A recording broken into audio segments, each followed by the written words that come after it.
Selamat datang pada materi pertama matematika di pembelajaran pertama kita pada semester ini.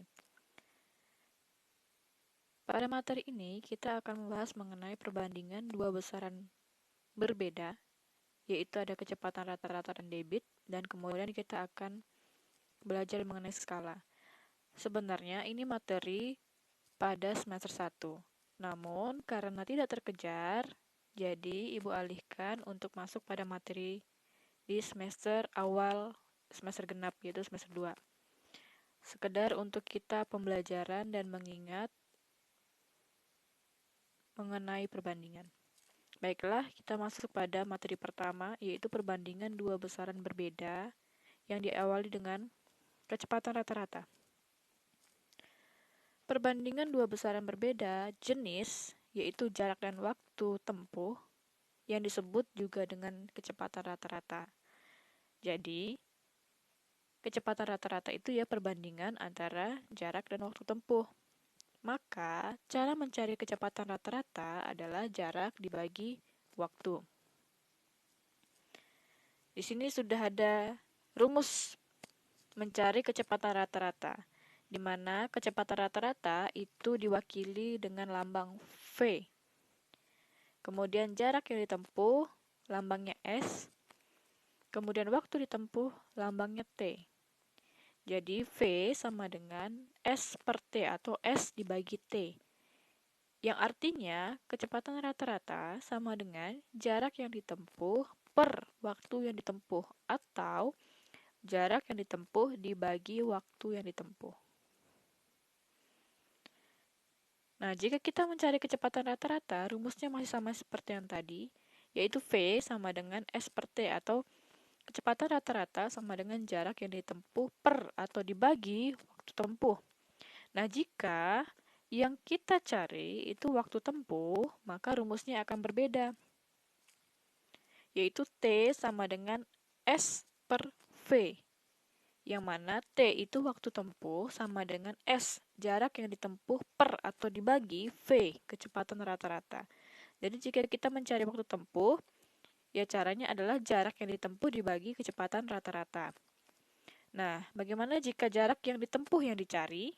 Nah, caranya adalah S sama dengan V dikali T atau jarak yang ditempuh sama dengan kecepatan rata-rata dikali waktu tempuh. Jadi, rumusnya berbeda-beda ya. Jika yang dicari kecepatan rata-rata atau yang ditanya kecepatan rata-rata atau yang ditanya waktu tempuh atau yang ditanya jarak tempuh itu rumusnya berbeda-beda. Oke, untuk lebih jelasnya kita perhatikan contoh berikut. Di sini ada dua contoh ya. Pada contoh pertama, jika dibaca dengan seksama soalnya, maka kita dapat mudah mengetahui apa sih yang dicari atau yang ditanya. Nah, kita baca dulu ya. Kemal berlari menempuh jarak 50 meter dalam waktu 25 detik. Berapakah kecepatan rata-rata Kemal berlari? Nah, dari pertanyaan ini kita sudah dapat. Maksud dari pertanyaan ini adalah kita ingin mencari kecepatan rata-rata dengan yang sudah diketahui yaitu jarak tempuhnya 50 meter dan waktu tempuhnya 25 detik. Maka dapat menggunakan dua cara ya, seperti contoh ini. Cara yang pertama itu menggunakan pengertian. Artinya kita menggunakan kata-kata. Nah, misalnya, kalau jarak 50 meter yang ditempuh dalam waktu 25 detik, artinya dalam 1 detik jarak yang ditempuh yaitu 50 dibagi 25, hasilnya 2 meter. Jadi dapat langsung, kecepatan rata-ratanya adalah 2 meter per detik. Itu cara pertama menggunakan pengertian. Nah, cara kedua, kita menggunakan rumus. Kita harus ingat, rumus mencari kecepatan rata-rata adalah S per T atau jarak dibagi waktu tempuh. Nah, tadi jaraknya adalah 50 meter. Kemudian dibagi waktu tempuhnya 25 detik. Maka kita sudah mendapatkan kecepatan rata-rata adalah 2 meter per detik. Ingat satuannya, karena di sini terdapat dua satuan yang berbeda, maka tinggal digabungkan kalau dia bagi. Kemudian kalau kali juga sama digabungkan. Nah, itu contoh yang pertama, cara mencari kecepatan rata-rata. Contoh yang kedua, jika kita membaca dengan seksama, maka kita akan memperoleh apa sih yang ditanyakan atau apa sih yang dicari. Sebuah mobil dikendarai dengan kecepatan rata-rata 30 km per jam. Kecepatan rata-ratanya sudah tahu ya. Kemudian, berapakah jarak yang ditempuh mobil tersebut dalam waktu 4 jam? Sudah dapat. Yang ditanya adalah jarak tempuh jika waktu tempuhnya 4 jam. Nah, ingat, kalau misalnya sudah dapat yang ditanya, maka tinggal kita lagi menggunakan cara yang keberapa, mau cara yang pertama atau cara yang kedua. Cara pertama menggunakan pengertian, masih sama seperti yang tadi ya. Kemudian, kita menggunakan cara yang kedua. Cara yang kedua, kita akan menggunakan rumus. Rumus mencari jarak. Ingat ya, rumus mencari jarak adalah kecepatan rata-rata dikali waktu. Maka kita langsung masukkan rumus aja. Kecepatan rata-ratanya 30 km per jam dikali waktunya 4 jam. Dikali waktunya 4 jam. Dapatlah dia 120 km. Nah, kita sudah dapat jarak yang ditempuh adalah 120 km. Kenapa hanya kilometer yang dipakai pada satuan? Karena untuk satuan jarak itu kita menggunakan kilometer, meter, hektometer, dan seterusnya. Itu untuk satuan ukuran jarak. Nah, beda lagi kalau satuan ukuran waktu. Kalau satuan ukuran waktu kita menggunakan detik, menit, jam. Kemudian, kalau satuan kecepatan rata-rata, itu biasanya menggunakan dua jenis satuan, ya, di mana satuan jarak per satuan waktu. Karena itu, jika di sini yang ditanya satuan jarak, maka ya hanya jaraknya saja satuannya, yaitu kilometer atau meter dan sebagainya, begitu ya. Oke, untuk dapat lebih memahami kembali, mari kita perhatikan contoh berikut. Jika diketahui jaraknya 200 km, kemudian kecepatan rata-ratanya 40 km per jam, berapakah waktu tempuh? Nah, tadi contoh yang pertama itu kita sudah mencari kecepatan rata-rata. Kemudian di contoh yang kedua kita sudah mencari jarak tempuh. Nah, pada contoh berikutnya ini kita akan mencari waktu tempuh. Nah, kita dapat menggunakan dua cara. Yang pertama yaitu cara pengertian. Di cara pengertian, jarak atau yang dilambangkan dengan S itu sudah diketahui ya, 200 km. Nah, kecepatan rata-ratanya 40 km per jam. Artinya, dalam 1 jam, jarak yang ditempuh itu 40 km. Dalam 2 jam, jarak yang ditempuh 80 km. Kelipatan dari 40. Dalam 3 jam, jarak yang ditempuh itu 120 km. Dalam 4 jam, jarak yang ditempuh adalah 160 km. Dalam 5 jam, jarak yang ditempuh 200 km. Nah, artinya kita sudah dapat nih, berapa jam sih kira-kira yang diperlukan untuk menempuh 200 km. Nah, udah dapat ya, waktunya adalah 5 jam. Nah, 5 jam ini adalah jarak yang kita dapat gunakan untuk menempuh 200 km. Ini cara pertama. Kemudian cara kedua,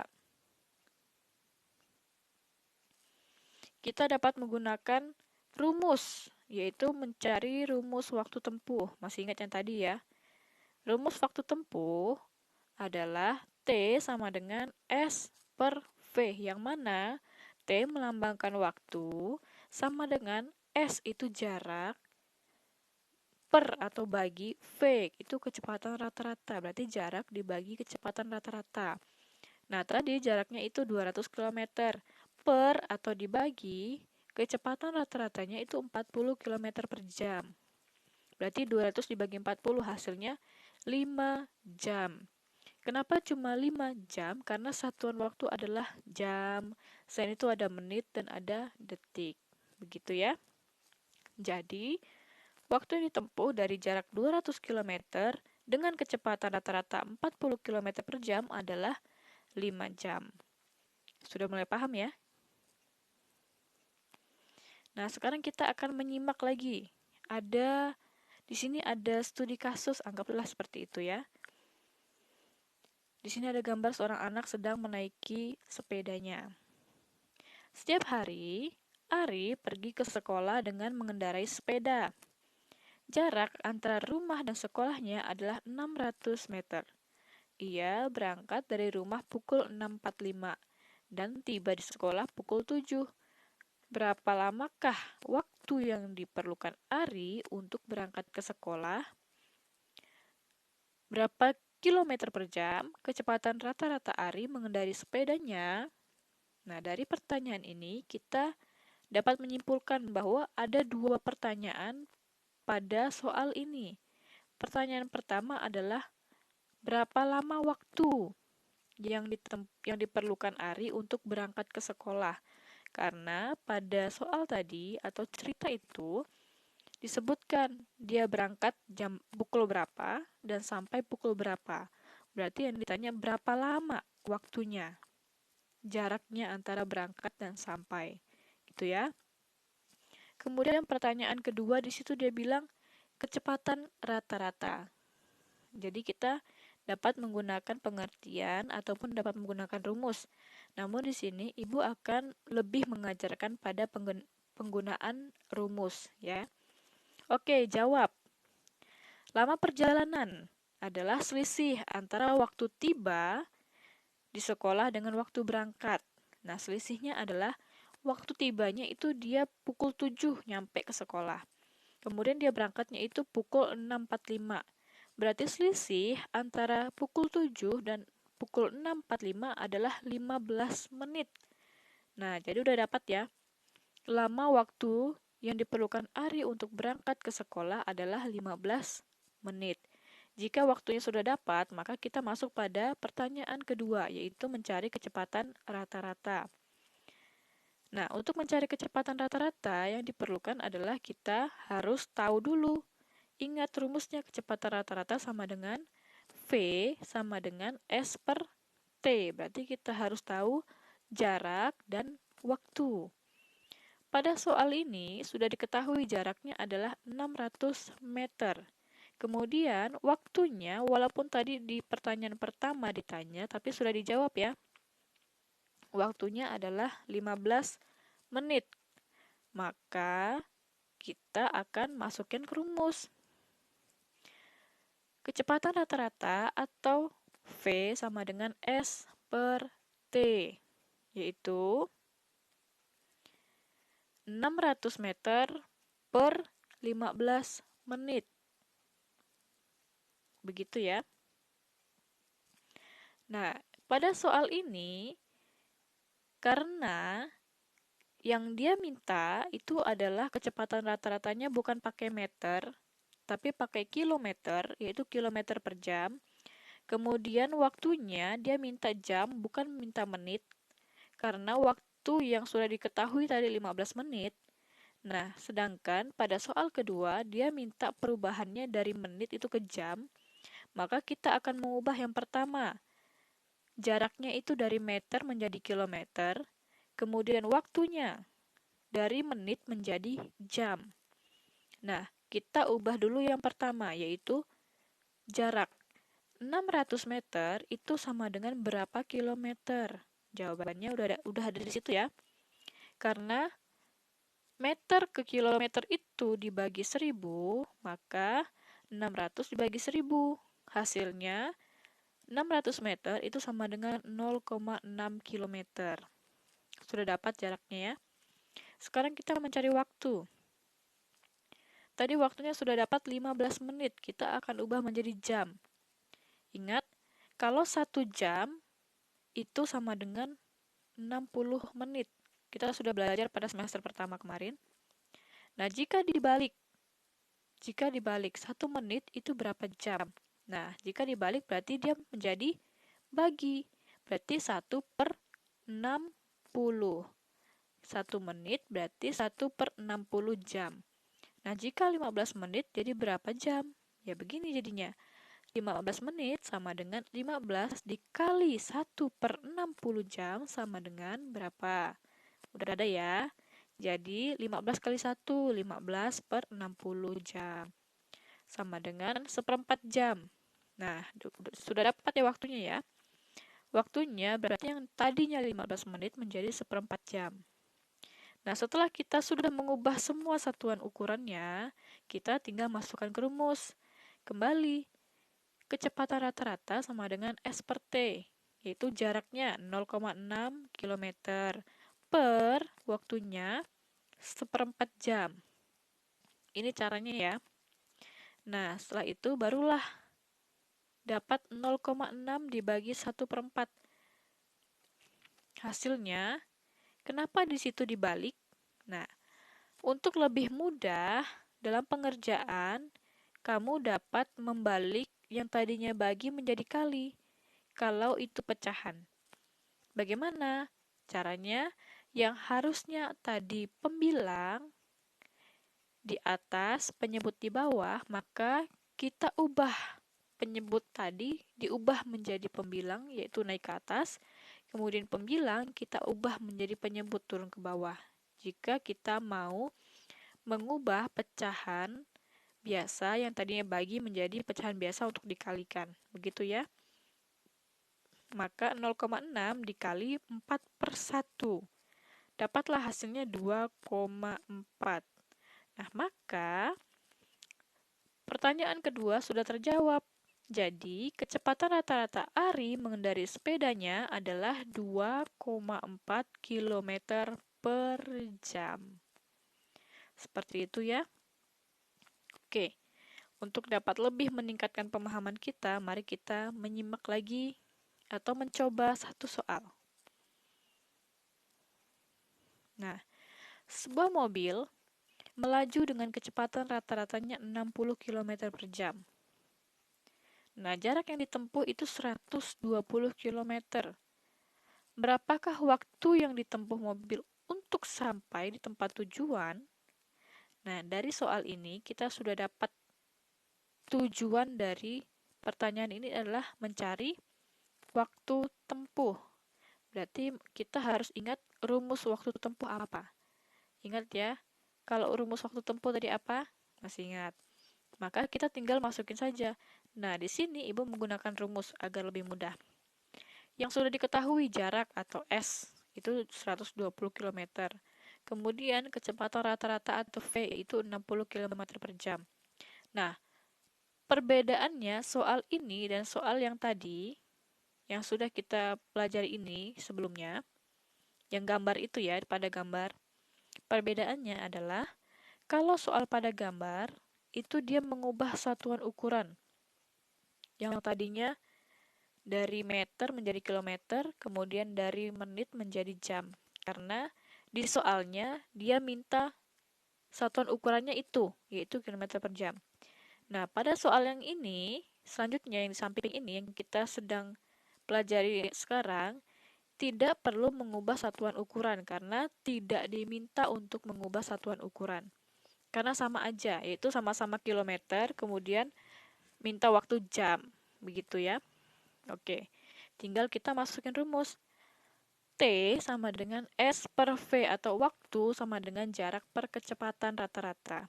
Maka 120 km dibagi 60 km per jam sama dengan 2 jam.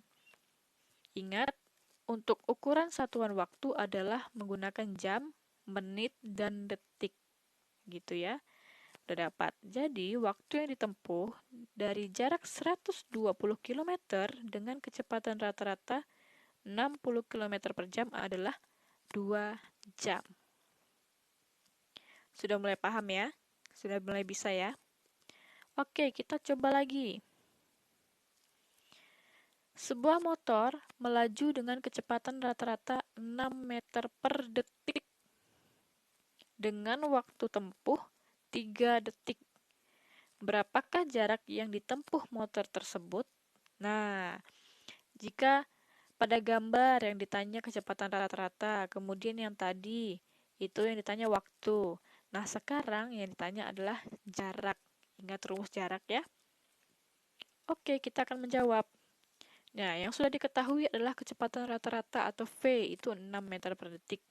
Kemudian waktu tempuhnya atau T itu 3 detik. Maka yang ditanya adalah jarak.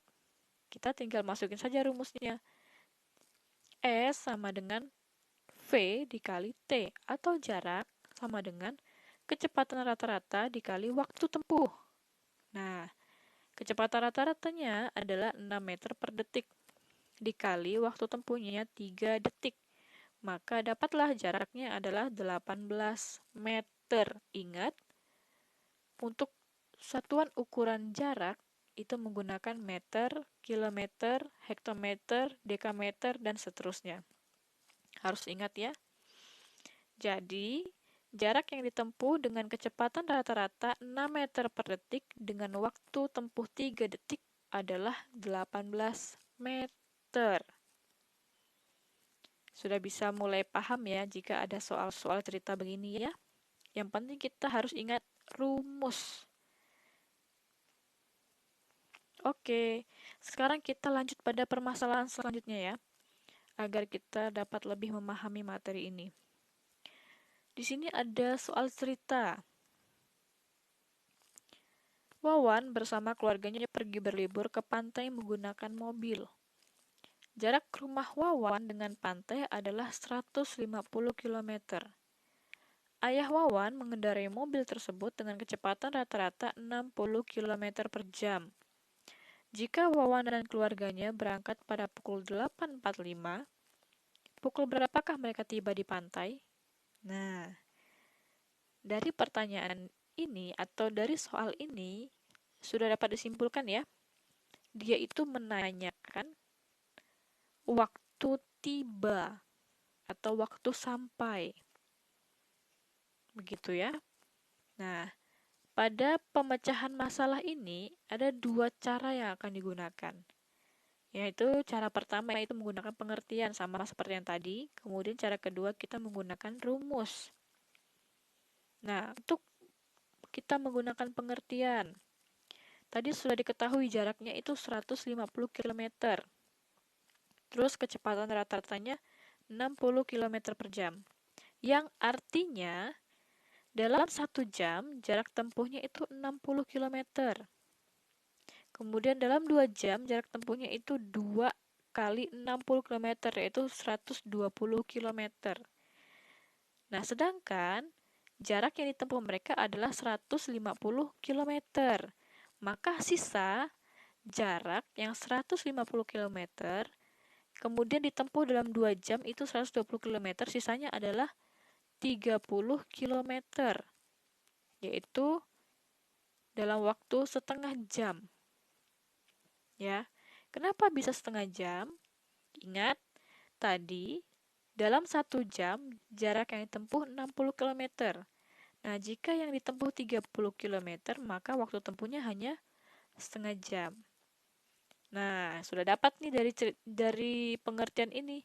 Jadi, jarak 150 km itu ditempuh dalam waktu 2,5 jam atau 2 jam 30 menit. Mengapa? Tadi sudah dijelaskan pada pengertian. Yang diminta itu dia jaraknya 150 km. Nah, sedangkan kalau menggunakan kecepatan rata-rata 60 km per jam, dia hanya bisa menempuh 2 jam, itu 120 km. Berarti masih kurang 30 km. Nah, 30 km itu hanya bisa ditempuh dalam waktu setengah jam. Maka jarak tempuh untuk 150 km yaitu 2 jam setengah. Digabung ya. Udah mulai paham ya? Nah, jika masih belum memahami menggunakan pengertian, dapat menggunakan rumus. Biasanya menggunakan rumus lebih mudah, yaitu cara kedua menggunakan rumus kecepatan rata-rata. Yaitu V sama dengan S per T. Kan? Nah, tapi yang ditanya tadi pada soal ini adalah waktu tiba. Berarti yang ditanya adalah T. Berarti dibalik ya rumusnya ya. T sama dengan S per V, yaitu jarak per kecepatan rata-rata. Maka jaraknya itu tadi 150 km per kecepatan rata-ratanya adalah 60 km per jam. 150 dibagi 60 itu sama dengan 2,5 jam atau sama dengan 2 jam 30 menit. Sama aja ya dapatnya ya. Mau cara dengan pengertian maupun dengan cara rumus sama saja, yaitu waktunya 2 jam 30 menit sudah dapat nih. Nah, setelah kita mendapatkan waktu tibanya, waktu lamanya, waktu tempuh, maka sekarang kita akan mencari waktu tibanya. Bagaimana caranya? Caranya adalah kita menjumlahkan waktunya berangkat atau waktu dia berangkat, waktu mereka berangkat, dijumlahkan dengan waktu seutuhnya atau waktu tempuh yang kita cari tadi. Di mana waktu keberangkatannya itu 8.45. Kemudian ditambah dengan waktu tempuhnya itu 2 jam 30 menit atau 2,5 jam. Nah, setelah dijumlahkan, dapatlah hasilnya 10.75 atau 10:75 menit. Nah, itu adalah waktu tibanya. Waktu tibanya ini adalah hasil dari penjumlahan waktu berangkat dengan waktu tempuh. Jadi, Wawan dan keluarga tiba di pantai itu pukul 11:15 menit. Kenapa? Karena pukul 10.75 itu mereka sama dengan 10, pukul 10 ditambah 75 menit. Ingat ya, dalam jam, ukuran jam atau ukuran waktu, satu jam itu hanya 60 menit. Sedangkan di sini ada 75 menit. Berarti 75 menit itu artinya 1 jam lebih 15 menit. Dari mana? Dari 75 dikurang 60. 60 itu kan 1 jam. 60 menit itu kan 1 jam. Nah, maka kalau 75 menit, ya hasilnya ya 1 jam lewat 15 menit. Begitu ya. Dapatlah. Mereka tiba pukul 11.15. Sudah mulai ya? Mulai paham ya? Oke, untuk lebih jelas lagi, mari kita mencoba dengan soal yang berbeda. Sebuah kereta api melaju dengan kecepatan rata-rata 100 km per jam. Nah, kereta api tersebut berangkat dari kota A pada pukul 8 dan tiba di kota B pada pukul 12.00. Berapakah jarak tempuh kereta api tersebut dari kota A ke kota B? Nah, di sini dari soal ini sudah dapat ya, yang ditanyakan adalah jarak tempuh. Jika pada permasalahan soal pertama tadi yang di samping itu adalah waktu, nah pada soal ini kita akan mencari jarak. Ingat ya rumus jarak apa? Nah, kita langsung menggunakan rumusnya. Tadi yang diketahui adalah kecepatan rata-rata atau V itu sama dengan 100 km per jam. Kemudian waktu tempuhnya atau T. Nah, karena tadi diketahui ada waktu tiba dan waktu berangkat, maka kita tinggal mencari selisih. Selisih antara waktu tiba dengan waktu berangkat adalah 4 jam. Yaitu selisih antara pukul 12 dan pukul 8, selisihnya 4 jam. Maka waktu tempuhnya adalah 4 jam. Langsung masukkan ke rumus. E sama dengan V dikali T, atau jarak sama dengan kecepatan rata-rata dikali waktu tempuh. Nah, masukkan langsung angkanya. 100 km per jam dikali 4 jam. Dapatlah dia jaraknya 400 km. Jadi, jarak yang ditempuh dengan kecepatan rata-rata 100 km per jam dengan waktu tempuh 4 jam adalah 400 km. Gitu. Nah, sekarang kita akan coba lagi dengan soal yang berbeda. agar dapat lebih paham lagi. Sebuah mobil berangkat dari kota A pada pukul 7 dan tiba di kota B pada pukul 12. Nah, jarak tempuh dari kota A ke kota B itu 125 meter. Berapakah kecepatan rata-rata yang digunakan mobil untuk dapat sampai dari kota A ke kota B? Pertanyaannya udah dapat ya. Pertanyaannya adalah kecepatan rata-rata. Maka kita tinggal masukkan ke rumus. Nah, tadi jarak tempuhnya adalah 125 meter. Kemudian waktu tempuh. Nah, sama seperti soal yang sebelumnya. Karena di situ ada waktu berangkat dan waktu tiba, maka kita tinggal mencari selisih. Nah, jadi selisih antara waktu tiba dan waktu berangkat, yaitu pukul 12 dan pukul 7, selisihnya adalah 5 jam. Jadi waktu tempuhnya 5 jam. Kemudian masukkan ke rumus. V atau kecepatan rata-rata sama dengan S per T, yaitu jarak dibagi waktu. Jaraknya 125 meter dibagi waktu 5 jam, maka dapatlah hasilnya. Kecepatan rata-ratanya sama dengan 25 meter per jam. Jadi, kecepatan rata-rata yang mobil tempuh pada jarak 125 meter dengan waktu 5 jam adalah 25 meter per jam. Gitu ya. Mudah-mudahan disimak dan paham untuk materi ini.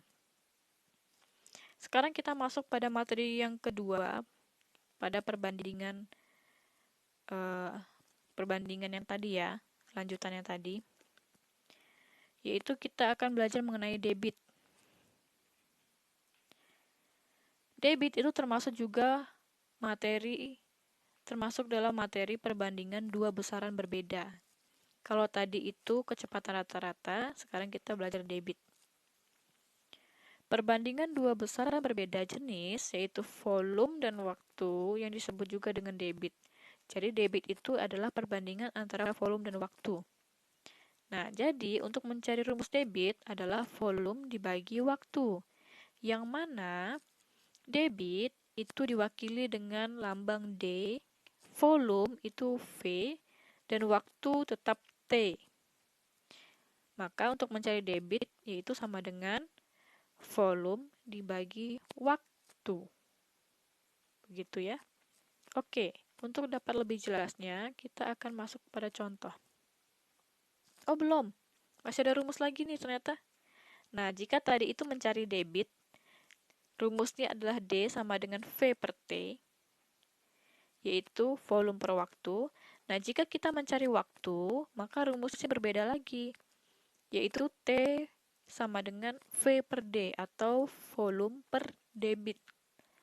Nah, jika yang dicari volume, maka rumusnya berbeda lagi, yaitu volume sama dengan D dikali T atau debit dikali waktu. Itu rumusnya ya. Yang harus kita ingat adalah rumusnya. Oke, sekarang kita benar-benar masuk pada contoh materi debit ini. Untuk dapat lebih paham ya. Ayo menyimak. Nah, di sini ada dua soal, yaitu soal A dan soal B. Pada soal A, 1 meter kubik per detik itu sama dengan berapa liter per detik?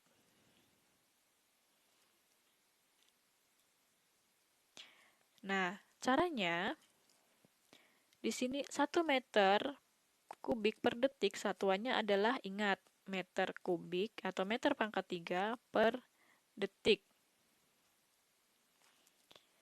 Sedangkan yang ditanya apa tadi? Liter per detik. Nah, maka kita akan mengubah satuan ukurannya. Nah, sekarang kita lihat dulu. Untuk bagian pembilang atau bagian atasnya, di situ meter pangkat 3 yang sudah ada, kemudian dicari adalah liter. Kemudian bagian bawah atau penyebutnya sama-sama detik. Nah, kalau sama-sama detik kita tidak perlu ubah. Yang akan kita ubah adalah yang berbeda. Ya, berarti di situ yang kita ubah dari meter kubik ke liter. Itu yang akan kita ubah. Nah, masih ingatkah kamu bagaimana cara mengubah meter kubik ke liter? Pertama, ubah meter kubik ke desimeter kubik. Diperolehlah 1 meter kubik itu sama dengan 1000 desimeter kubik. Selanjutnya, ubah desimeter kubik ke liter. Nah, dikarenakan 1 desimeter kubik itu sama dengan 1 liter, berarti 1000 desimeter kubik itu sama dengan 1000 liter. Jadi, 1 meter kubik per detik itu sama dengan 1 dikali 1000 liter per detik. Yang hasilnya 1 meter kubik per detik itu sama dengan 1000 liter per detik. Gitu. Dan sekarang masuk kepada contoh yang kedua, yang B. 5,4 meter kubik per menit itu sama dengan berapa desimeter kubik per detik. Nah, jika dilihat dari satuannya, kita akan mengubah dari meter pangkat 3 atau meter kubik per menit menjadi desimeter kubik per detik. Nah, kita melihat dulu bagian atas, yaitu bagian pembilangnya, yaitu meter pangkat 3 yang sudah ada atau meter kubik. Kemudian diubah jadi desimeter kubik. Berarti berbeda ya. Kalau berbeda kita akan ubah. Kemudian lihat bagian penyebutnya. Dari menit ke detik berbeda. Berarti kita juga akan ubah. Berarti di sini kita ubah semua. Kalau di bagian A tadi kita cukup ubah yang bagian atas yaitu meter kubik ke liter. Nah, yang bagian B kita akan ubah semua satuannya. Pertama, ubah meter kubik ke desimeter kubik.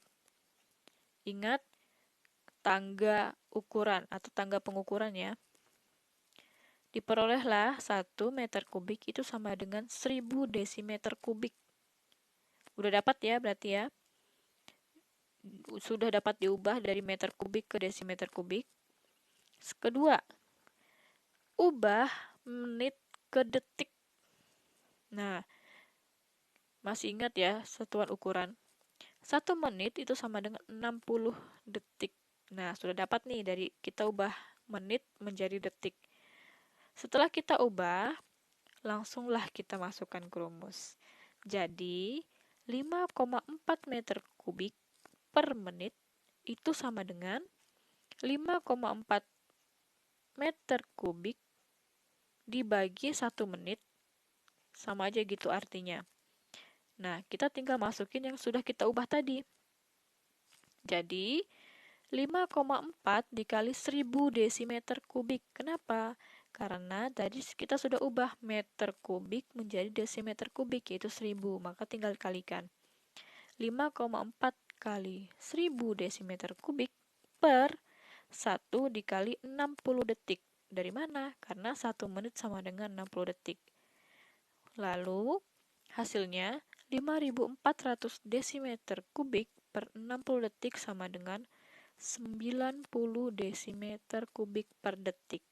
Maka sudah dapat 5,4 meter per detik per menit itu sama dengan 90 desimeter kubik per detik.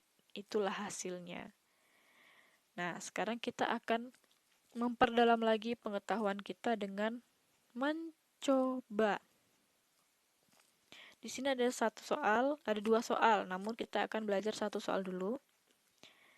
1800 liter per menit itu sama dengan berapa liter per detik? Nah, setelah kalian melihat soalnya, lihat satuan ukurannya. Kita lihat bagian pembilangnya itu bagian atas, yaitu sama-sama liter. Dari liter ke liter, berarti tidak perlu mengubah bagian atas. Kemudian kita lihat bagian bawah, itu penyebutnya. Dari menit kita ubah ke detik. Berbeda ya. Jadi, yang akan kita ubah adalah menit ke detik. Maka, Maka kita akan jawab 1800 liter per menit, satuannya adalah liter per menit. Sedangkan yang ditanya adalah liter per detik. Jadi kita tinggal ubah dari menit ke detik. Nah, diperolehlah 1 menit itu sama dengan 60 detik. Maka 1800 liter per menit itu sama dengan 1800 dibagi 60 detik. Ya, hasilnya menjadi 30 liter per detik. Karena tadi yang diubah tadi detiknya. Begitu ya, ini cara mudahnya, cara gampangnya gitulah. Cara cepat. Jadi 1800 liter per menit itu sama dengan 1800 liter per menit dibagi 60 detik. Gitu ya. Karena tadi sudah diubah dari menit kita ubah jadi detik, maka langsung dibagi saja. Dan kemudian liternya tidak perlu diubah karena sama. Hasilnya 30 liter per detik. Itu aja kalau misalnya salah satunya aja yang diubah. Tapi kalau dua-duanya panjang lagi ya, caranya seperti yang B tadi. Sekarang kita masuk pada contoh kedua. 76 liter per detik itu sama dengan berapa meter kubik per detik. Nah, pada soal yang kedua, kita lihat bagian atas. Satuannya adalah liter per detik. Kemudian, yang ditanya adalah meter kubik ke detik.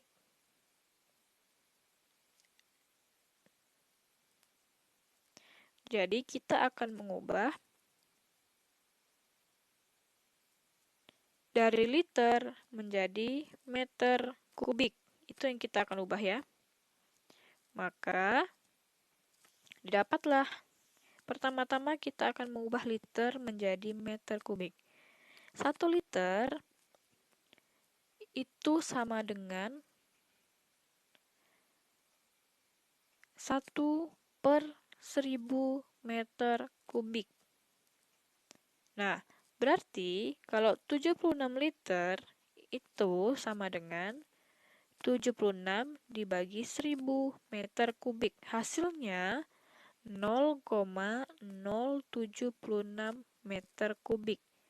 Jadi, 76 liter per detik itu sama dengan 76 per 1000 meter kubik per detik, atau dapat juga ditulis 76 liter per detik sama dengan 0,076 meter kubik per detik. Hasilnya sama aja ya. Penulisannya saja berbeda, yaitu yang pertama itu pecahan biasa, kemudian yang kedua itu desimal. Perbedaan cuma itu, cuma hasilnya tetap aja sama. Mau pakai yang 76 per 1000 atau mau pakai yang 0,076, tidak masalah. Gitu ya. Oke, kita masuk pada contoh kedua. Nah, pada contoh yang berikutnya lagi, di sini ada dua permasalahan atau dua soal. Yang pertama, diketahui sebuah air terjun mengalirkan air sebanyak 150 meter kubik selama 3 detik. Berapakah debit air terjun tersebut? Nah, ini adalah soal cerita. Dari pertanyaan itu atau soal pertama sudah dapat. Yang dicari atau yang diminta adalah untuk mencari debit. Ingat rumus debit ya. Dalam pengerjaannya, kita bisa menggunakan dua cara, yaitu cara pertama pengertian, cara kedua rumus. Nah, untuk pengertian, dalam 3 detik, air terjun yang mengalir adalah 150 meter kubik. Begitu ya, kalau dalam soal tadi. Nah, dalam 1 detik, air yang mengalir berarti 150 meter kubik dibagi 3. Artinya, dalam 1 detik, air yang mengalir adalah 50 meter kubik. Nah, jadi Debit air terjun tersebut adalah 50 meter kubik per detik. Caranya gampang ya, tinggal dibagi aja. Karena ingat rumusnya, debit itu sama dengan V per T atau volume per waktu. Nah, jika kita menggunakan rumus lebih mudah lagi ya, volume per waktu atau volume dibagi waktu. Volume itu 150 meter kubik dibagi waktu 3 detik. Berarti sama dengan 50 meter kubik per detik. Mudah sekali.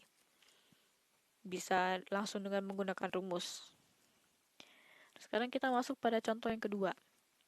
Sebuah bak mandi berbentuk balok yang semula kosong diisi air hingga penuh selama 5 menit dengan debit 0,3 meter kubik setiap menitnya.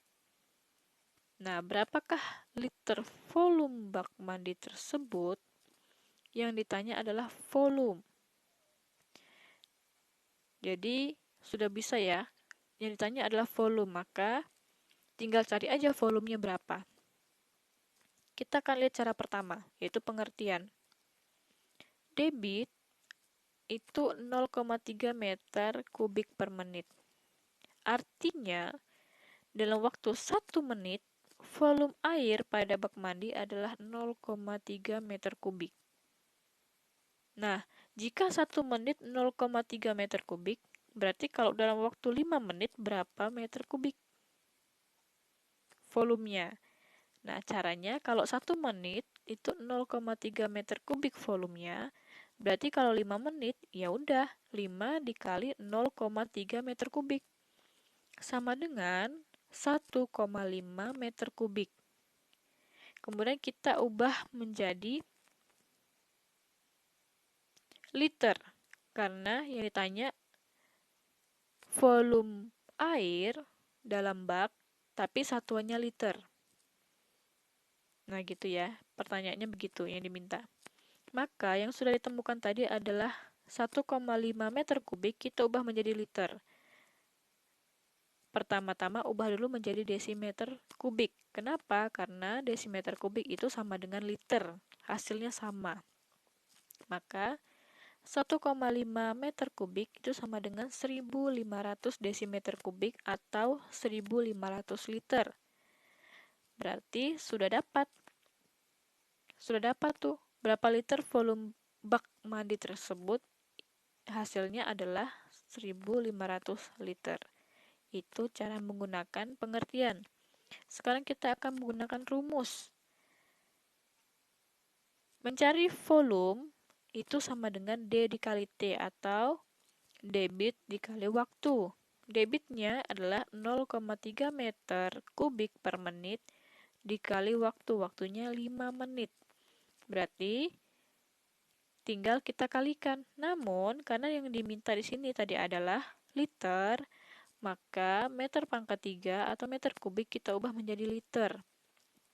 Begitu ya. Dapatlah 1,5 meter kubik itu sama dengan 1.500 liter. Jadi, volume bak mandi tersebut adalah 1.500 liter. Mudah sekali ya. Jika kita mengingat rumusnya, kemudian kita memahami pertanyaannya. Sekarang kita akan mencoba. Soal pertama.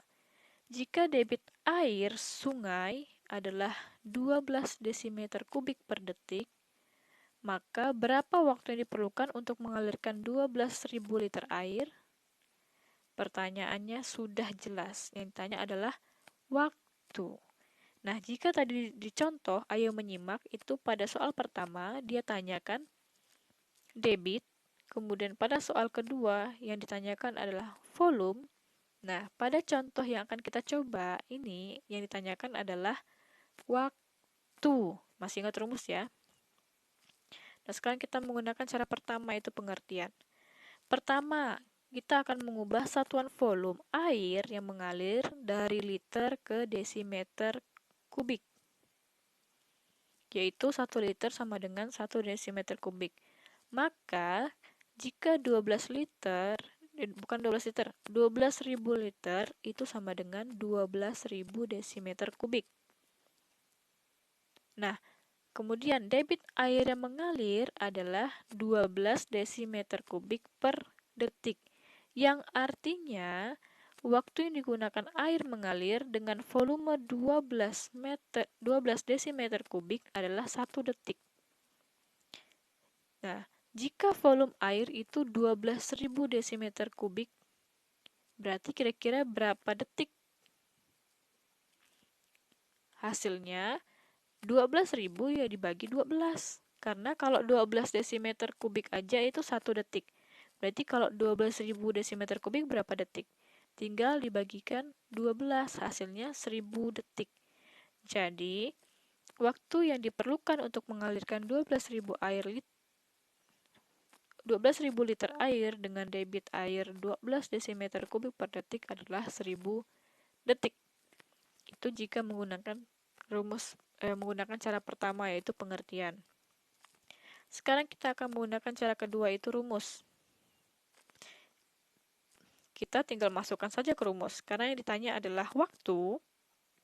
T berarti T sama dengan V per D atau volume per debit atau volume dibagi debit. Masukkan saja langsung volumenya 12.000 liter. Kemudian waktunya, bukan waktu, debit.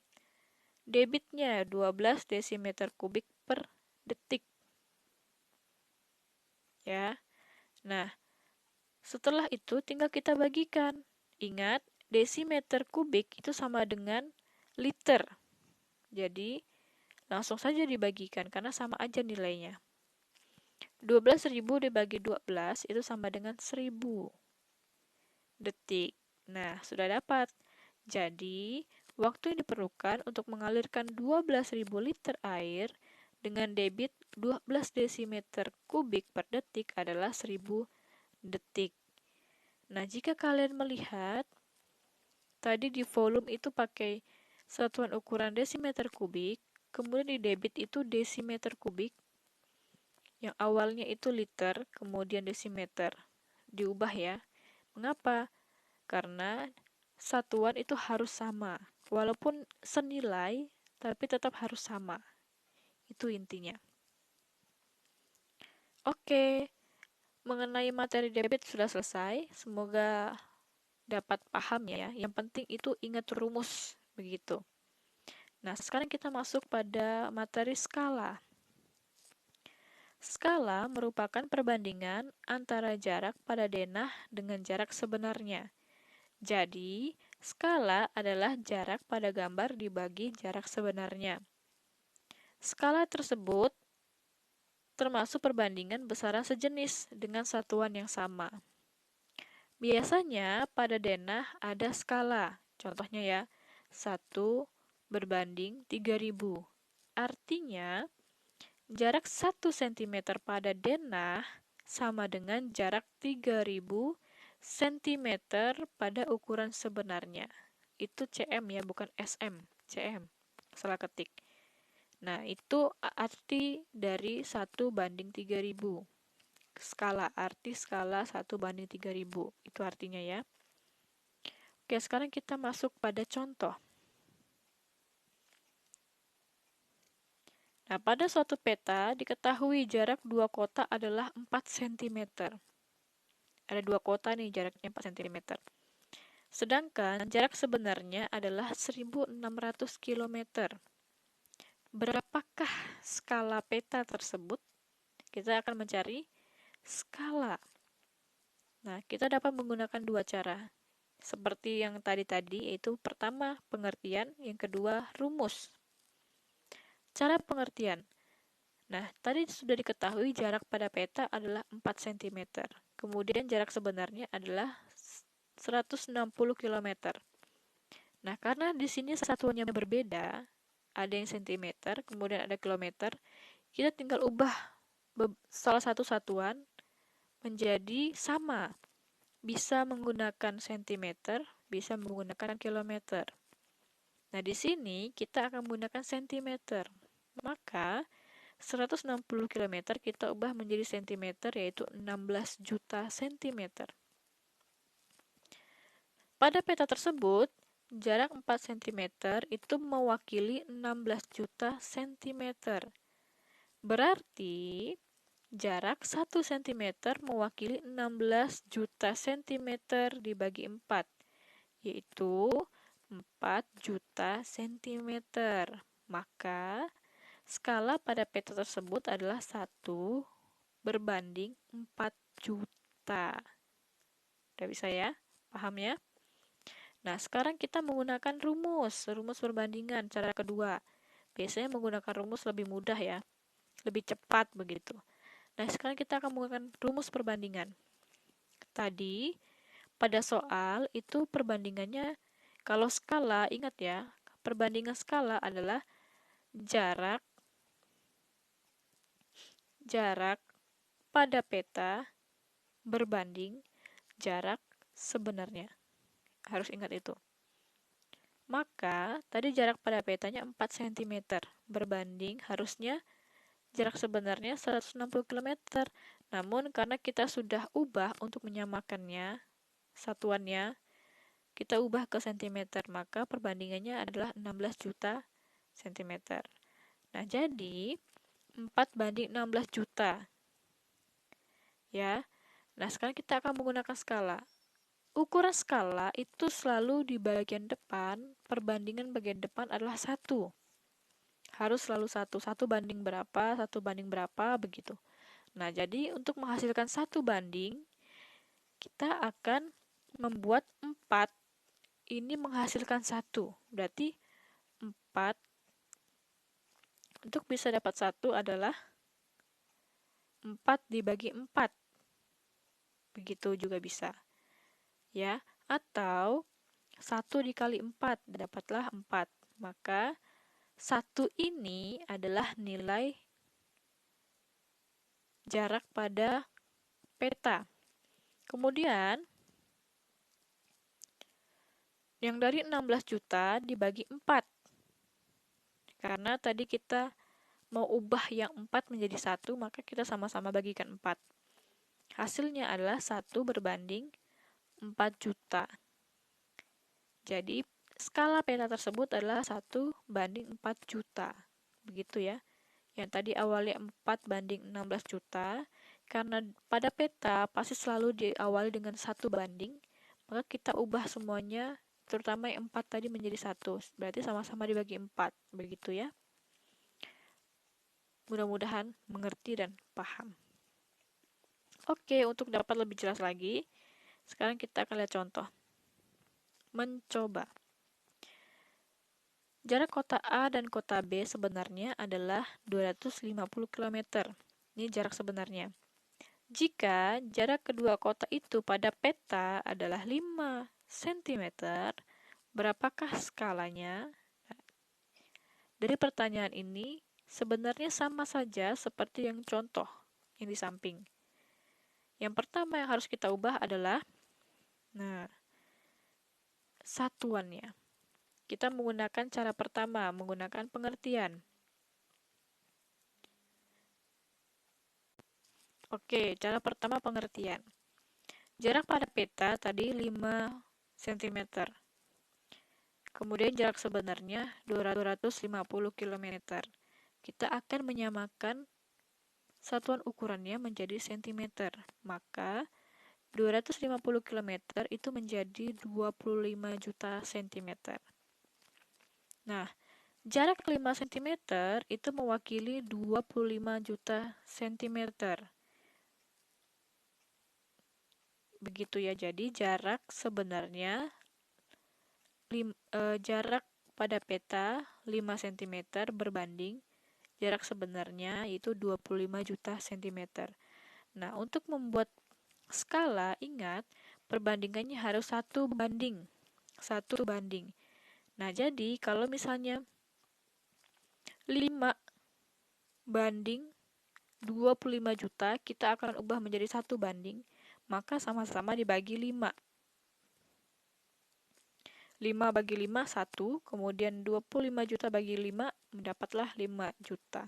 Maka skalanya adalah 1 dibanding, atau 1 berbanding 5 juta. Begitu ya. Ini jika menggunakan pengertian. Sekarang kita akan menggunakan rumus. Rumusnya sama seperti yang tadi, mengubah kilometer menjadi sentimeter. Nah, setelah dapat, tinggal sama seperti yang tadi juga, penjelasannya itu sama-sama dibagi 5. 5 dibagi 5 menjadi 1, 25 juta dibagi 5, dapatlah 5 juta. Maka skalanya adalah 1 banding 5 juta. Jika dilihat dengan dua cara ini, pastinya kita dapat lihat cara yang lebih mudah adalah cara kedua, lebih cepat dan lebih simple, begitu ya. Oke, sekarang kita akan simak dua soal. Soal pertama, sebuah denah gedung mempunyai skala 1 banding 2000. Pada gambar, tinggi gedung memiliki ukuran 3 cm. Hitunglah tinggi sebenarnya. Nah, di sini yang ditanyakan adalah tinggi sebenarnya, di mana skalanya sudah dapat, kemudian tinggi gedung pada gambar sudah dapat. Kita tinggal mencari tinggi sebenarnya. Kita dapat menggunakan dua cara ya. Cara yang pertama adalah pengertian, cara yang kedua adalah rumus, yaitu rumus perbandingan. Cara pertama, tadi skalanya 1 banding 2000. Artinya, 1 cm pada denah itu mewakili 2000 cm pada keadaan sebenarnya. Seperti itu. Nah, sehingga jika tingginya gedung itu pada denah adalah 3 cm, berarti berapakah ukuran tinggi gedung itu sebenarnya? Nah, untuk ukuran tinggi gedung sebenarnya, kita tinggal kalikan aja tinggi denah dikalikan dengan skalanya. Tinggi denah adalah 3 dikali pada skala sebenarnya, perbandingan sebenarnya ya adalah 2000. Maka 3 dikali 2000, dapatlah 6000 cm. Kemudian kita ubah menjadi meter. Begitu ya. Jadi kamu bisa ubah menjadi meter atau sentimeter, itu tergantung soal, pertanyaan yang diminta atau jawaban yang diminta, dan tergantung kitanya lagi, kita mau pakai yang sentimeter atau yang meter. Begitu ya.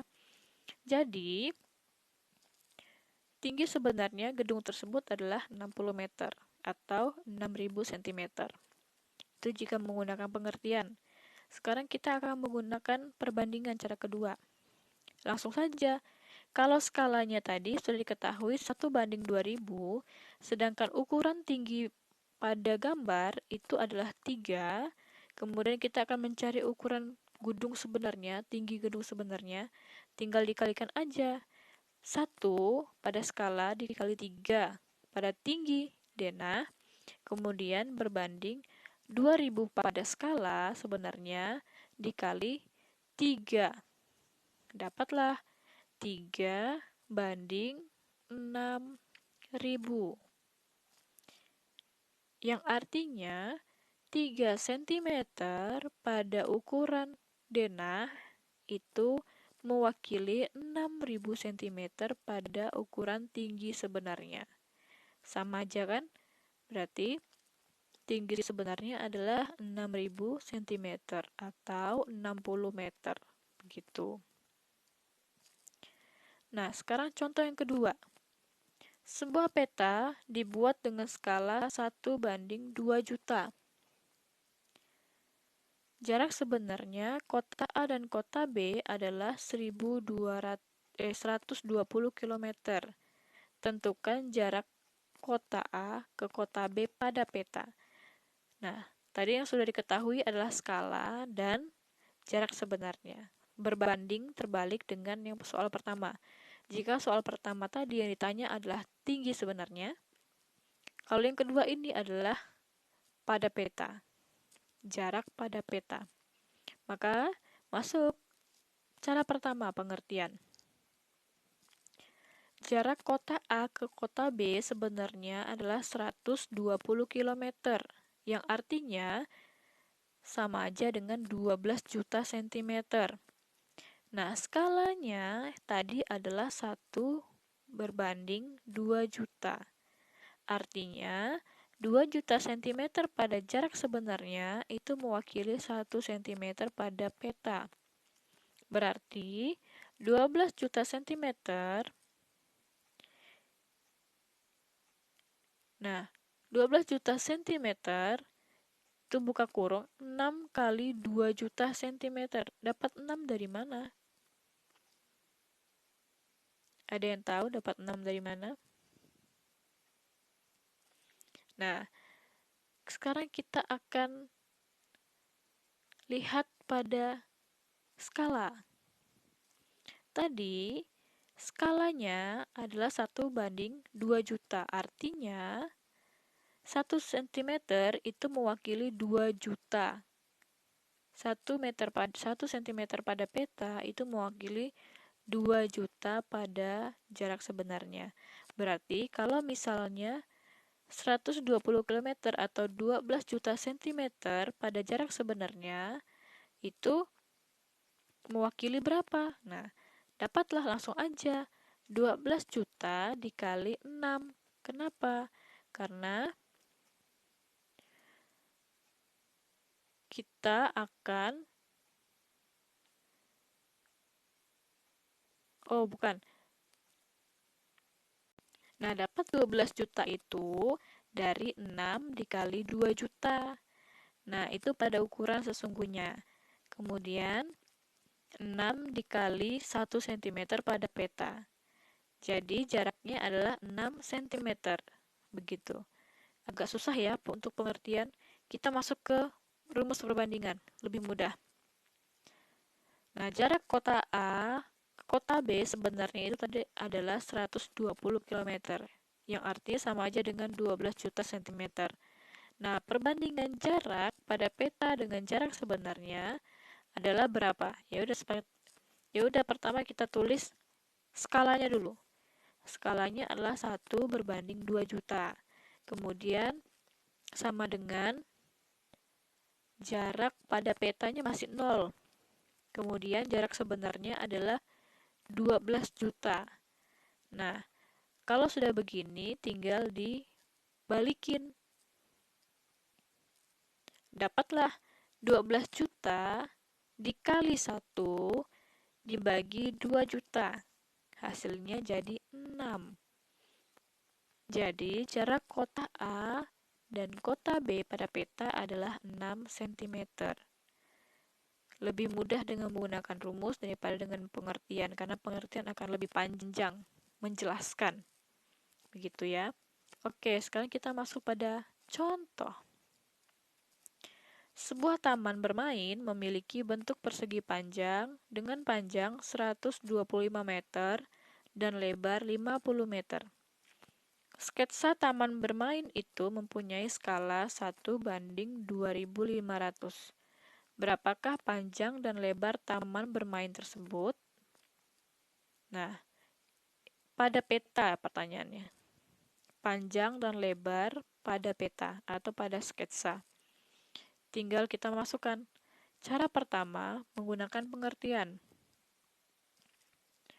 Pertama, kita akan mengubah satuan dari meter ke sentimeter.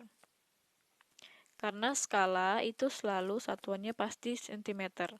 Maka, ukuran panjang dan lebar yang sebenarnya, yang tadi meter, kita ubah menjadi sentimeter. Maka panjang dan lebar sebenarnya, panjang 125 meter menjadi 12.500 cm, dan lebar 50 meter menjadi 5.000 cm. Nah, skala pada sketsa tersebut adalah 1:2500, yang artinya 1 cm pada sketsa mewakili 2.500 cm pada keadaan sebenarnya. Sehingga, jika panjang taman sebenarnya adalah 12.500 cm, maka pada sketsa atau panjang pada sketsa adalah 2.500 dikali 12.500 cm sama dengan 31.250.000 cm. Kita ubah lagi menjadi meter.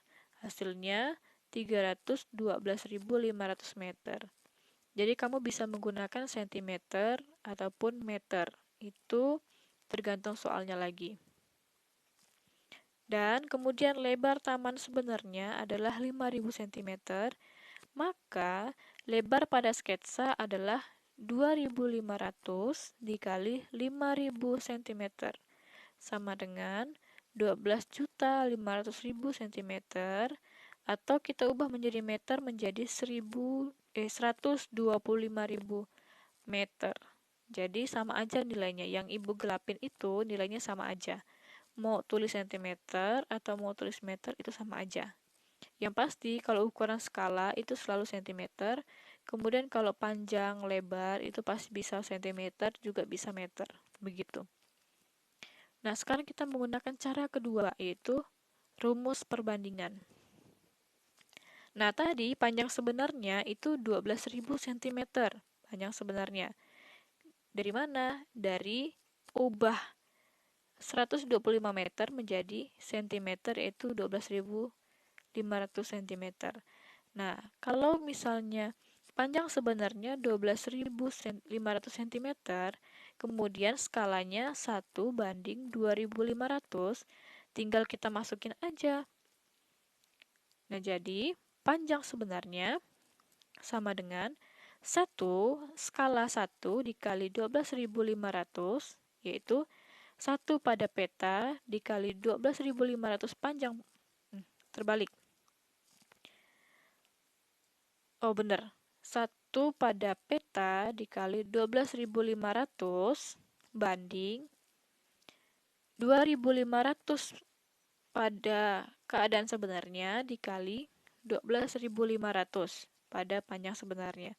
Hasilnya berarti 12.500 panjang sebenarnya itu mewakili 31.250.000 pada peta atau pada sketsa. Itu untuk ukuran panjang. Nah, kemudian untuk ukuran lebar. Lebar sebenarnya tadi adalah 50 meter, kemudian kita ubah menjadi 5.000 cm. Maka langsung saja kita masukkan pada peta. Nah, pada peta 1:2.500, jika pada peta 1 dikali 5.000, kemudian berbanding, pada peta sebenarnya 2.500 dikali lebar sebenarnya 5.000. Yang hasilnya 5.000 pada peta atau pada sketsa mewakili 12.500.000 pada terbalik. 5.000 pada ukuran sebenarnya berbanding 12.500.000 pada sketsa. Itu dia. Artinya 12.500 cm panjang sebenarnya berbanding 31.250.000 cm pada sketsa. Itu artinya ya. Kemudian untuk lebar 5.000 banding 12.500.000 itu artinya 5.000 cm lebar sebenarnya berbanding atau mewakili 12.500.000 cm lebar pada sketsa. Begitu. Nah, jika yang ditanya panjang dan lebar taman pada sketsa, berarti panjangnya 31.250.000. Kemudian lebarnya 12.500.000 begitu. Jadi panjangnya pokoknya yang tulisan hitam tebal-tebal itulah panjang dan lebar hasilnya. Udah mulai paham ya? Nah, materi kita cukup sampai di sini. Untuk lebih paham lagi, nanti kalian akan mengerjakan soal. Kerjakan dengan menggunakan cara agar dapat lebih mudah untuk mendapatkan hasilnya. Terima kasih.